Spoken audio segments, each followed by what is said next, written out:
So good morning guys. तो चलिए start करते हैं आज के यानी कि 26 मई के इंपॉर्टेंट करंट अफेयर्स को। तो इस प्रश्न में आपसे पूछ रहे हैं अभी हाल ही में पूरी तरह से ई शासित राज्य कौन सा बन गया है। तो आंसर होगा केरल। तो केरल देश का पहला राज्य बन गया है जो अपनी सार्वजनिक सेवाओं को पूरी तरह से ई गवर्नेंस प्लेटफॉर्म पर चलाएगा। यहाँ इंटरनेट सेवा को नागरिक का मौलिक अधिकार माना जाएगा। मतलब अब राज्य में सभी सरकारी सेवाएं ऑनलाइन आ चुकी हैं। अब आपको सरकारी कार्यालय के चक्कर लगाने की जरूरत नहीं पड़ेगी। तो अब बात यहाँ पे केरल की है। तो ये रहा मैप में केरला। देखो इसकी कैपिटल तिरुवनंतपुरम है। भारत का पहला स्पेस टेक पार्क आपको यहीं पे मिलेगा।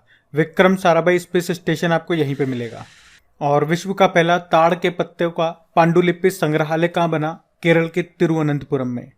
और इस साल दिसंबर में 5वां वैश्विक आयुर्वेद फेस्टिवल होगा तिरुवनंतपुरम में। अभी फ्रांस और भारत के बीच में फ्रेंजेक्स एक्सरसाइज का आयोजन हुआ तिरुवनंतपुरम में। यहाँ के मुख्यमंत्री हैं पिनाराई विजयन, गवर्नर है आरिफ मोहम्मद खान। देखो यहाँ पे आपको साइलेंट वैली नेशनल पार्क मिल जाएगा, पेरियार नेशनल पार्क मिल जाएगा, एर्राविकुलम नेशनल पार्क आपको यहाँ पे मिल जाएगा, इडुक्की डैम आपको यहाँ मिलेगा जो कि पेरियार नदी पर है।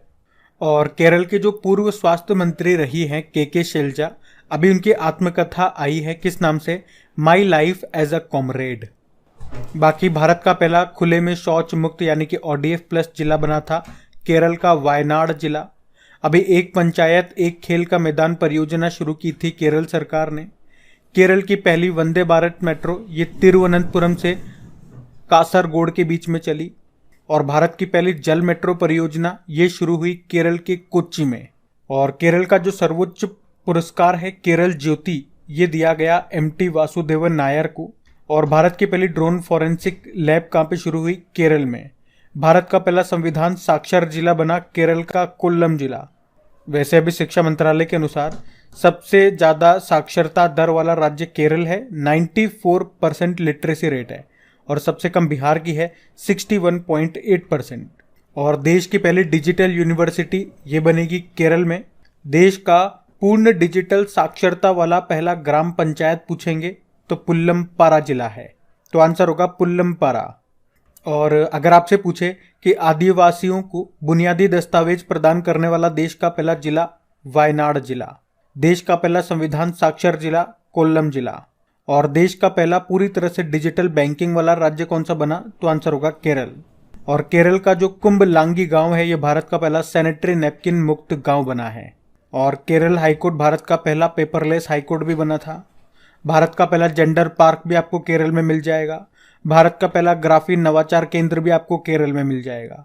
तो केरल से संबंधित ये सारे करंट अफेयर्स के प्रश्न मैंने आपको रिवाइज कराए। ये सारे 2023 वाले पॉइंट मैंने आपको रिवाइज कराए, इनको ध्यान रखना।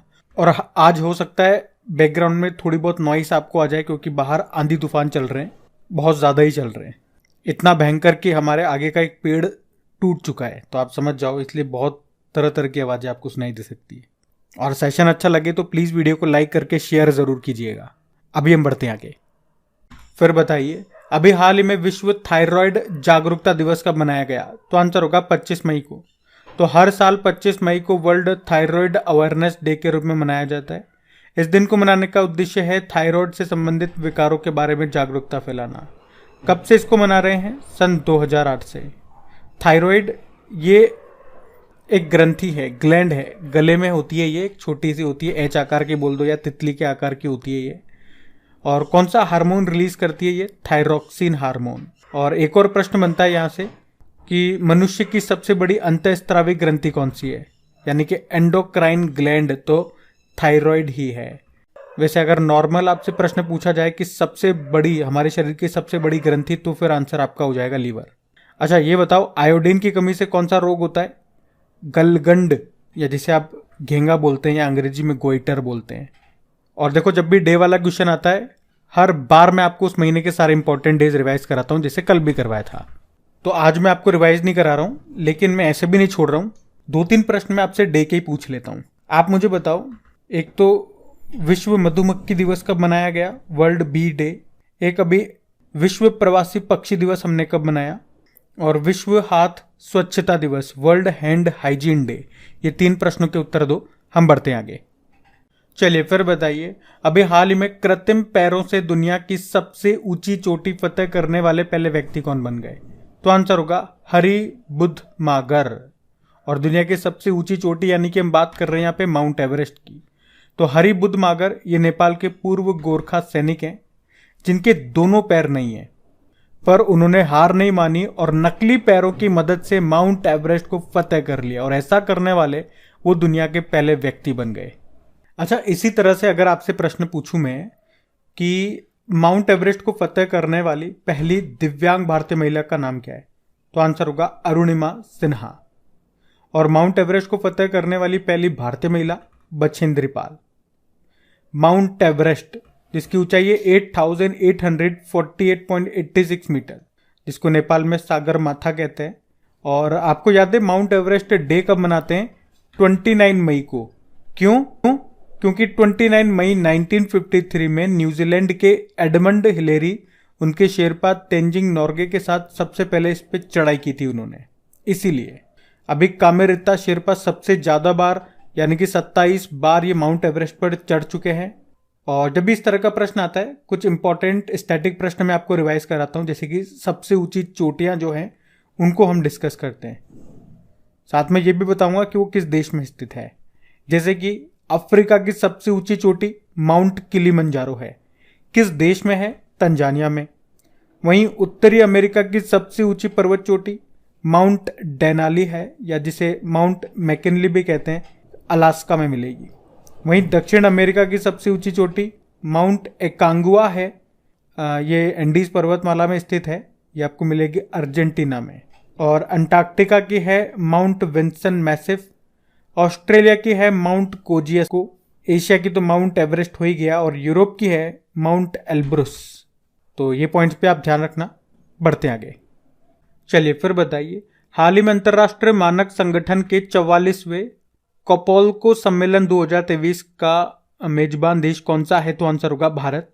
इसको अंग्रेजी में बोलेंगे ISO, इंटरनेशनल स्टैंडर्ड ऑर्गेनाइजेशन, अंतर्राष्ट्रीय मानक संगठन। और इसके अंदर एक समिति है जो उपभोक्ता अधिकार के लिए काम करती है, उसे बोलते हैं उपभोक्ता नीति पर समिति, यानी कि इंग्लिश में बोलोगे तो कंज्यूमर पॉलिसी कमिटी, या शॉर्ट में बोलो कोपोल्को। तो अभी इसके 44वें सम्मेलन का आयोजन किया गया और इसकी मेजबानी की भारत ने। भारत में कहाँ पे हुआ? ये नई दिल्ली में हुआ अभी 23 से लेकर 26 मई तक। वैसे हमारे वाणिज्य व उद्योग मंत्री कौन है? पीयूष गोयल है। देखो, इंटरनेशनल स्टैंडर्ड ऑर्गेनाइजेशन की बात करें, पहले 1947 में स्थापना होती है, हेडक्वार्टर जेनेवा स्विट्जरलैंड में है इसका। तो हम यूं कह रहे हैं कि भारत देखो इस बार काफी चर्चा में है। तो भारत किस किस की अध्यक्षता कर रहा है या किस किस कारण से न्यूज में है?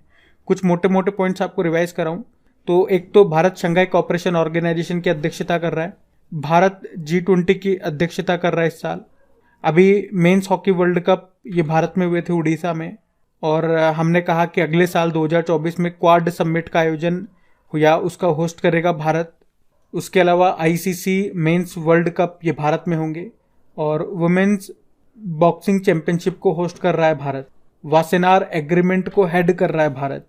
तो इन सभी कारणों से भारत न्यूज में है, ये आप ध्यान रखना।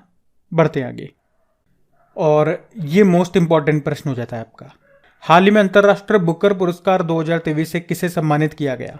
तो आंसर होगा जॉर्जी गोस्पोडिनोव। तो 2023 का इंटरनेशनल बुकर पुरस्कार ये मिला है जॉर्जी गोस्पोडिनोव को। ये बुल्गारिया के लेखक हैं और अभी इन्हें इनके टाइम शेल्टर उपन्यास के लिए ये सम्मान दिया गया है। और इस उपन्यास का इंग्लिश में ट्रांसलेट किसने किया? एंजेला रॉडेल ने। और इस तरह से ये बुल्गारिया का पहला उपन्यास है जिसे अंतर्राष्ट्रीय बुकर पुरस्कार मिला है। 2022 में किसे मिला था? गीतांजलि श्री को, उनके उपन्यास रेत की समाधि के लिए, जिसको अंग्रेजी में ट्रांसलेट किया था डेजी रॉकवेल ने, और बुक का नाम बन गया था अंग्रेजी में टॉम्ब ऑफ सैंड। देखो, अंतर्राष्ट्रीय बुकर पुरस्कार है ना, इसकी स्थापना होती है सन 2005 में। पहली बार ये दिया गया था इस्माइल कदारे को। आप जानते हो, ये तो हमने बात कर ली अंतर्राष्ट्रीय बुकर पुरस्कार की। एक बुकर पुरस्कार भी होता है, ये तो अंतर्राष्ट्रीय बुकर पुरस्कार है और एक बुकर पुरस्कार होता है। तो 2022 में बात करेंगे तो 2022 में जो ब्रिटेन का बुकर पुरस्कार है वो जीता था शेहान करुणा तिलिका ने। वो श्रीलंकाई लेखक है। तो ध्यान रखना ये भी। बढ़ते आगे। फिर बताइए, अभी हाल ही में किस राज्य सरकार ने शासन अपल्यादारी पहल शुरू की है? तो आंसर होगा महाराष्ट्र। तो अभी महाराष्ट्र के जो मुख्यमंत्री हैं एकनाथ शिंदे, इन्होंने शासन अपल्यादारी नाम से एक पहल शुरू की है महाराष्ट्र के सतारा जिले में। और इस पहल का उद्देश्य क्या है कि नागरिकों को एक ही स्थान पर सरकारी योजनाओं और दस्तावेजों तक आसान पहुंच प्रदान की जा सके। इसको अभी महाराष्ट्र ने शुरू किया। तो ये रहा मैप में महाराष्ट्र। तो इसकी कैपिटल मुंबई है।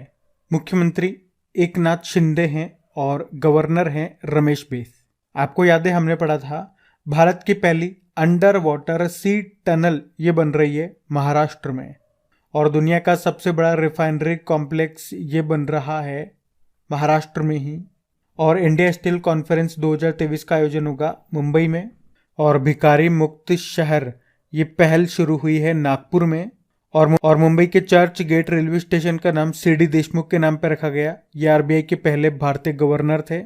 और अभी भारत और अफ्रीका के बीच में एफ इंडेक्स नाम का एक्सरसाइज भी हुआ। कहाँ पे? पुणे के औंध सैन्य स्टेशन में। और दुनिया के सबसे बड़े और अनोखे दिव्यांग पार्क की आधारशिला ये रखी नागपुर में। और भारत सरकार पहला वेस्ट टू हाइड्रोजन प्लांट बनाएगी पुणे में। अभी जो खेलो इंडिया विंटर गेम्स 2023 का आयोजन है ये होगा कहाँ पे? जम्मू कश्मीर के गुलमर्ग में। और खेलो इंडिया यूनिवर्सिटी गेम्स जो 2022 वाले हैं जो अभी होने थे, तो कहाँ शुरू हो चुके हैं? उत्तर प्रदेश में। बाकी देखो, खेलो इंडिया विंटर गेम्स 2023 का आयोजन ये होगा जम्मू कश्मीर के गुलमर्ग में। और खेलो इंडिया यूनिवर्सिटी गेम्स 2022 का तीसरा संस्करण हुआ उत्तर प्रदेश में। अभी खेलो इंडिया यूथ गेम्स 2022 का 5वां संस्करण मध्य प्रदेश में हुआ, जिसमें टॉप पे रहा था महाराष्ट्र। बाकी दुनिया का पहला बांस बैरियर ये कहाँ पे स्थापित किया गया? विदर्भ में। और इसका नाम रखा है बाहुबली। तो ध्यान रखना ये पॉइंट्स। बढ़ते आगे। फिर बताइए, अभी हाल ही में किस राज्य ने हमर सुधर लायक अभियान को शुरू किया? तो आंसर होगा छत्तीसगढ़। तो अभी छत्तीसगढ़ के जो मुख्यमंत्री हैं भूपेश बघेल, उन्होंने दुर्ग जिले के सांकरा में ये हमर सुधर लायक अभियान को शुरू किया। इस अभियान का मुख्य लक्ष्य क्या है या मुख्य उद्देश्य क्या है? 1800 कुपोषित बच्चों को सुपोषित करना। तो ये राज्य में अपनी तरह का पहला जिला स्तरीय अभियान है। और ये भूख परीक्षण के माध्यम से बच्चों के विकास को प्रबंधित करने पर केंद्रित है। आपको याद आएगा एक सुपोषित माँ अभियान आपने पढ़ा होगा। इसको राजस्थान के कोटा में लॉन्च किया था, जो वर्तमान में हमारे लोकसभा स्पीकर हैं ओम बिरला ने। अब वैसे बात यहाँ पे छत्तीसगढ़ की है, तो ये रहा मैप में छत्तीसगढ़। देखो, छत्तीसगढ़ की कैपिटल क्या है? रायपुर है। मुख्यमंत्री हो गए भूपेश बघेल, गवर्नर है विश्वभूषण हरिचंद्रन। अभी यहीं पे मुख्यमंत्री वृक्ष संपदा योजना भी शुरू हुई थी। अभी छत्तीसगढ़ के धमतरी जिले के नागरी दूबराज चावल को जीआई टैग मिला। अभी मुख्यमंत्री मितान योजना यहाँ पे शुरू हुई थी। कौशल्या मातृत्व योजना यहाँ पे शुरू हुई थी, जिसमें दूसरी बेटी के जन्म पे 5,000 रुपये दिए जाएंगे। और छत्तीसगढ़ से याद रखना, ये पंडवानी नृत्य काफ़ी बार एग्जाम में आता है, ये छत्तीसगढ़ का ही है। और लेमरू हाथी अभ्यारण्य ये भी आपको मिलेगा छत्तीसगढ़ के कोरबा में। और एक हरेली त्योहार भी ध्यान रखना, ये भी छत्तीसगढ़ का है, जबकि हरेला उत्सव ये उत्तराखंड का है। इसीलिए मैंने आपको क्या ध्यान रखना। हम बढ़ते हैं आगे। फिर बताइए, अभी हाल ही में देश का सबसे बड़ा हाईकोर्ट परिसर ये कहाँ पे बनकर तैयार हुआ? तो आंसर होगा झारखंड में। तो अभी रांची के झारखंड में देश का सबसे बड़ा हाईकोर्ट परिसर बनकर तैयार हुआ। और अभी इसका उद्घाटन किसने किया? राष्ट्रपति द्रौपदी मुर्मू ने। आपको याद है द्रौपदी मुर्मू ये झारखंड की पहली महिला राज्यपाल रह चुकी हैं। तो ये देश का सबसे बड़ा हाईकोर्ट कैंपस है। इसका जो एरिया यानी कि क्षेत्रफल है ये इतना बड़ा है कि आप कह सकते हो कि सुप्रीम कोर्ट की तुलना में ये 3.5 गुना ज़्यादा है। इसमें 540 कमरे हैं। लगभग 600 करोड़ रुपए की लागत से ये बनकर तैयार हुआ। और अभी आप जानते हो क्षेत्रीय भाषा में निर्णय प्रकाशित करने वाला देश का पहला हाईकोर्ट कौन सा बना? केरल हाईकोर्ट मलयालम भाषा में प्रस्तुत किया था। वैसे सुप्रीम कोर्ट किस आर्टिकल के तहत रिट जारी करता है? तो आर्टिकल 32। और हाईकोर्ट किस आर्टिकल के तहत रिट जारी करता है? 226। और राजस्थान में भारत की पहली डिजिटल लोक अदालत शुरू हुई। देश की पहली डिजिटल जस्टिस क्लॉक का उद्घाटन हुआ गुजरात हाईकोर्ट में। अच्छा, आप तो ये बताओ, हाईकोर्ट की पहली महिला जज कौन थी? तो आंसर होगा अन्ना चांडी, केरल हाईकोर्ट से। और हाईकोर्ट की पहली महिला चीफ जस्टिस लीला सेठ थी, हिमाचल प्रदेश हाईकोर्ट। और सुप्रीम कोर्ट की पहली महिला जज फातिमा बीबी थी।